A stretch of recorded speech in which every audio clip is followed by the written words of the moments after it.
गिबियावनो जोबोद गोजोन आरो दुखुजों फोरमायदों जे जोंनि भुटान हादरनि जोंनि बर'फोरनि लोगो जोंनि चिरां बा गासै बर'लेण्डनि आरो आसामनि आरो इण्डियानि सासे मोजां जोंनि लोगो जोंनि फ्रेन्ड जोंनि गार्जेन जोंनि वेल विशार्स दाचो चेरिं वांदा बिथाङा भुटाननि सासे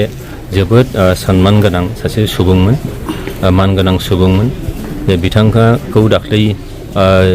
14 डिसेम्बर खालि मोनसे जाथाय जादोंमोन बे जाथायजों बिथाङा 15 डिसेम्बर खालि रुंसारि जादों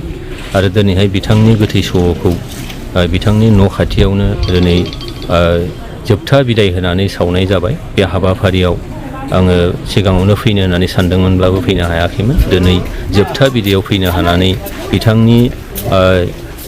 जिउमानिसिम बिथांनि सोलेरनिसिम आङो दुखुजों मोनसे आर'नाइ बावफैदों बेयाव फैनानै आङो जोबोद गावखौनो बाहागो लानो मोननानै न'खरनि सुबुंफोरजों लोगो लाफानो मोननानै दुखुखौ शेयार खालामनो मोननानै आङो गोजोननाय मोनदों जोबथा बिदायाव फैनो मोननानै जोंहा थारैनो सासे मोजां लोगो मोजां वेल विशार्स सासे जोंनि गार्जेन बादि बिथांखौ जोङो खोमानानै लाबाय जोंनि जोबोद मोजां सासे नायबारमोन बिथाङा जेब्लायबो जोंखौ अनोमोन जोंनि बिटिआर ओनसोलखौ बिथाङा जोबोद जौगाजानो लुबैयोमोन गुबैयै बर' हारिजों खाथि सोमोन्दो लाखिनानै मोननै हादोरनि गेजेराव मोजां सोमोन्दो लाखिनो बिथाङा सानोमोन बिथाङा इन्ड' भुटान फ्रेन्डशिपनि गिबिनि सासे आफादगिरिमोन जोङो बिथांखौ खोमानानै जोबोद खहा जों मोनदों आं मोनदों बेनिखायनो बिथांनि